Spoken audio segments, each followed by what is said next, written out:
வாடிய பயிரை கண்டபோதெல்லாம் வாடினேன் என கூறிய வள்ளலார் வடலூர் சத்தியஞான சபையில் 1872ஆம் ஆண்டு நிறுவினார். அன்றைய தினம் முதல் ஜோதி தரிசனத்தையும் தானே முன்னின்று தொடங்கி வைத்தார்.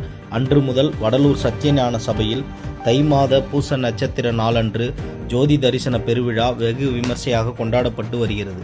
இதனைத் தொடர்ந்து இந்த ஆண்டு 155வது ஜோதி தரிசன பெருவிழா நேற்று கொடியேற்றத்துடன் தொடங்கியது.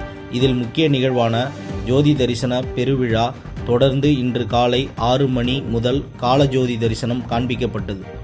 அப்பொழுது கருப்பு, நீலம், பச்சை, செம்மை, பொன்மை, வெண்மை, கலப்பு திரை ஆகிய 7 திரைகளை நீக்கி ஜோதி தரிசனம் காண்பிக்கப்பட்டது. அப்போது அங்கு குவிந்திருந்த சன்மார்க்க அன்பர்கள் மற்றும் பொதுமக்கள் திரளானோர் அருட்பெருஞ்சோதி அருட்பெருஞ்சோதி தனிப்பெருங்கருணை அருட்பெருஞ்சோதி என்ற வள்ளலாரின் மகா மந்திரத்தை உச்சரித்தவாறு ஜோதி தரிசனத்தை இருக்கை கூப்பி வணங்கினர். தொடர்ந்து காலை 10 மணி, பிற்பகல் 1 மணி, இரவு 7 மணி மற்றும் இரவு 10 மணி ஆகிய 6 முறை ஜோதி தரிசனம் காண்பிக்கப்பட உள்ளது. இதேபோல் தொடர்ந்து நாளை அதிகாலை 5:30 மணிக்கும் ஜோதி தரிசனம் காண்பிக்கப்பட உள்ளது.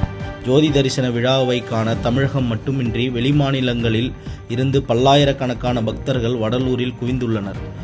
இந்த தைப்பூச ஜோதி தரிசன பெருவிழாவை முன்னிட்டு கடலூர் மாவட்ட கண்காணிப்பாளர் ஜெயக்குமார் தலைமையில் 1700க்கும் மேற்பட்ட போலீசார், ஊர்காவல் படையினர் பாதுகாப்பு பணியில் ஈடுபட்டு வருகின்றனர். காவல்துறை சார்பில் பல இடங்களில் கண்காணிப்பு கேமராக்கள் அமைக்கப்பட்டு குற்றச்சம்பவங்கள் நடைபெறாமல் இருக்க பொதுமக்கள் தீவிரமாக கண்காணிக்கப்பட்டு வருகின்றனர். மேலும் தமிழ்நாடு அரசு போக்குவரத்து துறை சார்பில் மாவட்டத்தின் பல்வேறு பகுதிகளில் இருந்தும் வெளி மாவட்டங்களில் இருந்தும் சிறப்பு பேருந்துகள் மற்றும் ரயில்வே துறை சார்பில் சிறப்பு ரயில்களும் இயக்கப்பட்டு வருகிறது. தைப்பூச பெருவிழாவை முன்னிட்டு வள்ளலார் தெய்வ நிலைய வளாகத்தில் உள்ள அனைத்து பகுதிகளிலும் பக்தர்களுக்கு சிறப்பான அன்னதானம் வழங்கப்பட்டு வருகிறது. தொடர்ந்து வருகின்ற பிப்ரவரி 3ஆம் தேதி வள்ளலார் சித்தி பெற்ற மேட்டுக்குப்பம் சித்தி வளாகத்தில் திரு அறை தரிசனம் காண்பிக்கப்பட உள்ளது குறிப்பிடத்தக்கது.